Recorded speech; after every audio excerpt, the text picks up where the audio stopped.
အားလုံးပဲမင်္ဂလာပါအခုကျွန်တော်ပြပေးမယ့်သင်ခန်းစာ dab back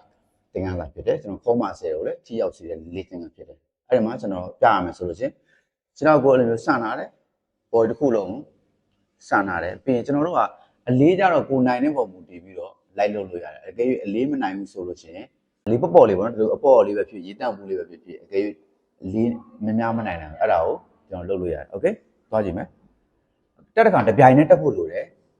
yes do ရလို့အနေထားလေးနည်းနည်းလေးကိုင်းနိုင်ဖို့ကောင်းတဲ့ခဏကိုโอเคပြပြမြတ်ချမယ်စမ်းပြီးတော့ဒီပြိုင်နဲ့1နောက်တစ်ချက်ဒူနဲ့စမ်းပြပြမြတ်ချအပေါ်မှာဆိုကျွန်တော်တို့1 second လောက်နဲ့ညှစ်ထားနိုင်ဖို့ကောင်းโอเคအလေးကြီးနဲ့တစ်ချက်ပြမယ်ပြပြချင်းတက်မယ် squeeze စင်ဒီပြိုင်တက်မယ် come on ပြပြချင်းစင်